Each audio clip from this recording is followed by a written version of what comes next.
Welcome to this deep dive. Today, our mission is to explore the real-world science of memory manipulation, which touches on neurobiology, psychology, and honestly, some incredibly heavy existential philosophy. Yeah, it gets pretty deep pretty fast. It really does. And to do this, we are pulling from a really fascinating set of sources today. We have the episode 17 research dossier, which details the clinical ethics and mechanics of memory manipulation. Right. The actual science. Exactly. And we're going to use that alongside the narrative context of the book Santerrie, The Awakening. Specifically, we're using the protagonist of that book, Kurien, and this chilling realization he has about his own past. We're using that as an edutainment case study, basically, to understand the actual science of the human mind. It's honestly the perfect framework for this topic. Hmm. Because by looking at Kurien's journey, we can examine a question that, well, we should make everyone pause. Yeah, it kept me up at night, I won't lie. Right. Because if your personal identity is entirely constructed from your autobiographical memory, what happens to you when someone rewrites your past? Yeah. I mean, think about your own memories for a second. You probably treat them like perfectly preserved photographs, right? Like they're stored in this locked, fireproof vault in your head. We all do. Yeah. You mentally open that vault, you pull out a picture of a childhood vacation or, I don't know, maybe your first major heartbreak, and you tell yourself, this is exactly what happened, this is my history, this is who I am. And we build our entire sense of self, our whole personality, on the assumption that the vault is impenetrable. We just assume the biological hard drive of the brain is recording objective, undeniable video files of reality. But when this is where it gets scary, the moment you step into the world of severe trauma and neurobiology, you realize that vault has a broken hinge. Very broken. Yeah, the door's hanging wide open, and the photographs inside are like painted over or smudged or completely swapped out. We're looking at a cognitive landscape that is terrifyingly fragile. It really is. Yeah. And to understand that vulnerability, we had to look at the physical architecture of the brain. Specifically, the relationship between two vital structures, the hippocampus and the amygdala. Right. So under everyday circumstances, your hippocampus acts as the brain's archivist. Its job is to take your daily experiences and weave them into coherent, chronological memories that, make logical sense. But that archivist can be incapacitated because if we look at the mechanics of severe trauma, it isn't just a psychological event, it is a violent chemical storm. Exactly, a massive chemical storm. Right, because when a person experiences extreme, inescapable stress, the brain is flooded with this huge cocktail of hormones, primarily cortisol and adrenaline. And that chemical flood completely changes the brain's priorities. Yeah. The massive spike in cortisol actively impairs the processing power of the hippocampus. So the archivist is basically knocked out. Exactly. And at the very same moment, your amygdala, which is the threat detection center, handling primal fear, raw emotions, survival instincts, that becomes hypersensitized. It goes into overdrive. Yeah, and evolutionarily, this makes total sense. If you are being chased by a predator, your brain decides that recording a neat chronological timeline of your afternoon is just a waste of energy. Right, it doesn't care what time it is, it just wants you to run. Exactly. It is solely focused on cataloging the raw, terrifying sensory details necessary to keep you alive in the present moment. So instead of a continuous narrative story, you are left with these highly fragmented, sensory-based flashes. Like you might remember the metallic smell of the room or the specific pitch of a sound or just the acute physical sensation of pain. Yes. But those fragments are completely unmoored from time or context. Which brings us to the librarian analogy you often use, which I think visualizes this neurobiological process perfectly. Yeah. I always picture the hippocampus as a meticulous librarian. On a normal Tuesday, they are carefully taking books, which represent your memories, and filing them away on the right shelves in the correct chronological order. Nice and neat. Right. But a severely traumatic event is like a massive 8.0 magnitude earthquake hitting the library.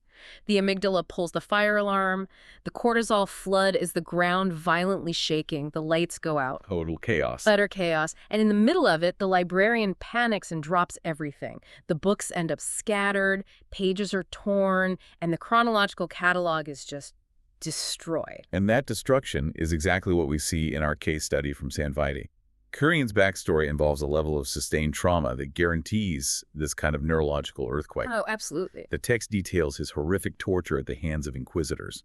He's held in metal chairs, repeatedly flung against cold stone beds, and bound by leather lashings that are constantly rubbing against his bare skin. I mean, from a purely sensory perspective, the input is overwhelming. You have agonizing physical pain, the cold of the stone, the restriction of the leather binding. And because of that relentless sensory overload, his amygdala is hyperactivated for a prolonged period. The hippocampus simply cannot consolidate a cohesive narrative of the torture. It's impossible. Right. The mind fragments to survive, leaving massive dissociative gaps in his memory encoding. The library is left in absolute ruins. And that ruined library creates the ultimate vulnerability. When the shelves are empty and the books are scattered all over the floor, it becomes incredibly easy for someone else to sneak in and place fake books on those shelves. Without the disoriented librarian ever noticing. Exactly. And the craziest part is, the brain actually welcomes the fake books, because human neurobiology absolutely hates a vacuum. It does. The human mind has a fundamental, almost desperate drive toward narrative coherence. If there's a massive gap in the timeline caused by trauma, the brain will try to stitch it together. Any way it can. Right. It will pull from imagination, from suggestions, from surrounding context, just to build a bridge over that void. This makes the traumatized mind profoundly susceptible to false memory formation. The terrifying part to me is that the brain cannot reliably distinguish between a real memory and a constructed one, especially when you inject heavy emotional intensity into the mix. And the amygdala plays a crucial role here as well, because when a false memory is implanted or constructed, if it carries significant emotional weight, like profound love or profound terror, the brain encodes it with the exact same physiological responses as a true memory. Wow. Yeah, the neural pathways light up identically. A constructed memory can drive very visceral behaviors. Your heart rate increases, your pupils dilate, your body reacts as if the event historically occurred. We see the devastating result of this biological quirk in Kurien's narrative. The psychological anchor of his entire life turns out to be a total fabrication. Right. He slowly discovers that his fondest, most precious memories, there's this vivid carriage ride, the profound experience of fathering a child, and an intimate blood bond with the Covenness Myasuchi in the city of Ranth. He finds out they're complete fictions. Which is devastating because those specific memories are the cornerstone of his identity. They are the reasons he continues to fight, the reasons he values his own life. Yet he never actually lived that life. It's a fabricated world slipped onto the empty shelves after the earthquake of his torture. But there's a character in the book, Sharina, who introduces a massive philosophical complication to this realization. Yes, she does. She points out that these false memories were actually a protective lie. Right. The theory there is that the reality of the Inquisitor's torture was so psychologically annihilating that if Kurien had consciously remembered every second of the metal chairs and the lashings, his psyche would have entirely collapsed. He would have just broken completely. He would have been catatonic or driven to complete madness. So the false memory of the carriage ride and the deep love of Myasuchi filled that dissociative void with something beautiful, giving his broken mind a reason to keep existing. But I have to challenge the framing of this as inherently horrific, though. I mean, if a false memory successfully shields a person's psyche from completely imploding under the weight of severe trauma, shouldn't we view this specific memory distortion as a biological mercy? Yeah. If the alternative is the total irreversible destruction of the self, isn't the brain arguably performing a heroic act by giving him a fantasy to cling to? Oh, you are hitting on the central ethical friction of this entire phenomenon. I mean, is it a mercy to live a delusion if the delusion keeps your heart beating? Right. From a purely evolutionary biological survival standpoint, the answer is yes. The brain is executing a highly effective extreme coping mechanism. But from the perspective of autonomy, truth, and personhood, it is a profound violation. How so? Well, a shield might protect you, but if that shield fundamentally alters your perception of reality and changes who you are, the cost of survival is your actual identity. Oh, man. So the you that exists in the present moment is making decisions based on the experiences of a ghost. You are operating on a fabricated data set. Exactly. And furthermore, once we accept that memory can be altered for protection, we open the door to a much darker reality. It can be weaponized for oppression. Yeah. The mechanism that allows the brain to heal itself with a lie is the exact same mechanism a bad actor can use to subjugate you. If someone else realizes your library is in ruins, They can start writing your history for you. Which introduces this really intense philosophical concept from the Dossier, existential continuity. Yes. Existential continuity is the idea that a self is not a static object you were born with. It is a continuous, evolving narrative. You are the story you tell yourself about where you came from, the choices you made, and the consequences you faced. And if you break or alter that narrative string, You're severing the connection to your past self. You risk becoming a different being entirely. and in the lore of Vitae, the Santerrie Society weaponizes this concept with terrifying efficiency. I mean, they do not use memory manipulation as a psychological mercy. Not at all. No, they use it as a calculated, systematic tool for absolute control. By intentionally inducing trauma to break the mind and then feeding it new fabricated memories, they literally rewrite the identities of those they subjugate. Because controlling a person's past gives you supreme authority over their present loyalties and their future choices. Think about it. If you can make someone remember that they owe you their life, or remember that a certain group of people committed atrocities against them. Programmed their morality. Exactly. You've programmed their morality without them ever realizing it. And the dossier emphasizes that we don't even need to look at science fiction to see this dynamic in action. There are chilling real-world parallels in how high-control groups like certain cults or authoritarian regimes operate. Oh, absolutely. They might not possess futuristic memory-wiping technology, obviously, but they utilize systematic psychological manipulation to rewrite personal history.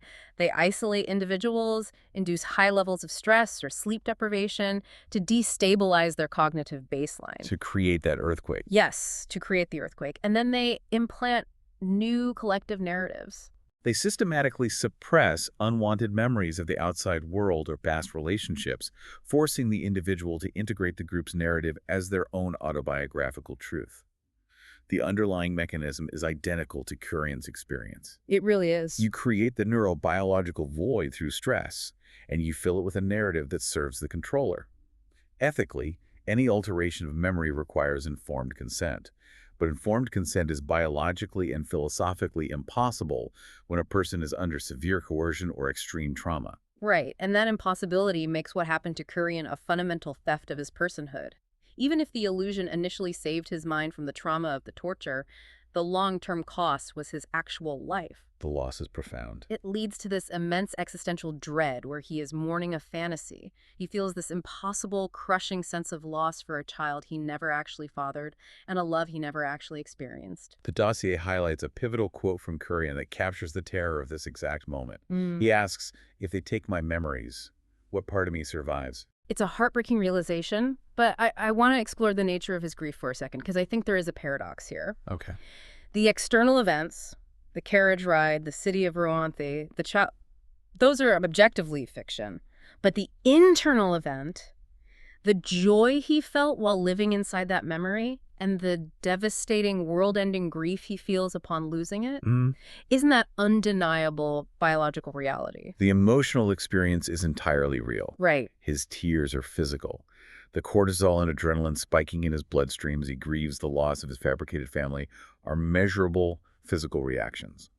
The brain does not compartmentalize the grief just because the catalyst is discovered to be false. It makes me think of a tree, actually, like a tree with a grafted branch. The branch comes from an entirely different species. It was artificially attached to the trunk by someone else. It didn't grow there naturally. Okay, I follow. But the tree still pumps its own real sap into that branch, and the branch grows real leaves. If you suddenly chop that grafted branch off, the tree still bleeds sap from the wound. Oh, that perfectly illustrates the paradox. The manipulation forced Kurien to integrate a lie into his authentic self. The sap flowing into the branch is his genuine capacity for love and loss. Yeah. And moving forward, his grief over the illusion becomes the very crucible that will forge his next iteration of identity. He cannot simply revert to the person he was before the Inquisitor's torture, because that person is gone. A library burned down. Exactly. And he cannot be the person from the false memory because that person never existed. He has to become something entirely new, built on the ashes of both the severe trauma and the profound lie. So synthesizing this whole journey we've taken today, we see this terrifyingly logical progression that applies just as much to us as it does to fiction. It does. It starts with the neurobiological vulnerabilities caused by trauma, the amygdala overriding the hippocampus, creating the scattered library. Then comes the implantation of false narratives, filling the empty shelves with protective or coercive lies. And finally, it culminates in the philosophical theft of identity, snapping the thread of existential continuity. And while we were discussing this through the lens of a fictional world, the implications for you, the listener, are shockingly immediate. They really are. Because the real-world parallels section of the research dossier highlights emerging experimental techniques in clinical memory editing. We're not just talking about psychological influence anymore. Modern science is actively researching how to chemically alter traumatic memories. Which is wild, and the specific mechanism they are targeting is called the memory reconsolidation window. This is a fascinating and honestly somewhat unsettling quirk of human neurobiology. It changes everything we thought we knew about memory. Right, because most people assume that once a memory is stored, it stays in the vault forever. But every single time you recall a specific memory, it is brought out of deep storage. And for a brief period, usually a few hours, that memory becomes unstable, almost liquid, before it solidifies and reconsolidates back into the brain's hard drive. And during that liquid, unstable phase, the memory is highly malleable. Clinical researchers are actually experimenting with administering specific compounds, like certain beta blocker drugs, precisely during that window. But to be clear, the goal isn't necessarily to delete the factual record of the event, right? No, not the facts. The goal is to chemically strip away the emotional terror attached to it. They're trying to rewrite the emotional weight of PTSD flashbacks. Okay, so they bring the patient into a clinical setting. They have them recall the severe trauma to open that reconsolidation window. Make it liquid. Right. And then they administer the drug and attempt to sever the connection between the memory and the amygdala's panic response. Precisely. So the next time the patient remembers the event, the physiological terror is significantly blunted or gone entirely. Wow. And this research pulls the exact ethical debates we've been discussing straight out of fiction and drops them into modern reality. We are literally standing on the precipice of being able to manually, chemically edit the human narrative. We're developing the tools to artificially calm the librarian and reorganize the shelves. Which leaves us with a final lingering thought to chew on today. Something that challenges how we view our own personal histories and our own pain. What is it? Well, if medical science eventually perfects the ability to selectively erase or completely emotionally neutralize our worst traumas, basically giving us the option to artificially forget our own personal inquisitor's chairs, we have to ask ourselves what we're actually losing. That's a profound question. Are we simply curing human suffering, acting as the ultimate biological mercy? Or, by systematically removing the darkest shadows of our past, are we erasing the exact crucibles that forge our greatest resilience and our deepest empathy for others? Yeah, because a life completely devoid of its hardest lessons might leave you with a foundation that feels safe but lacks any real depth. It makes you wonder, if someone offered to open up your vault right now, take out the ugliest, most painful photographs in your album, and paint over them with a beautiful sunny landscape, would you still be the same person looking back at them?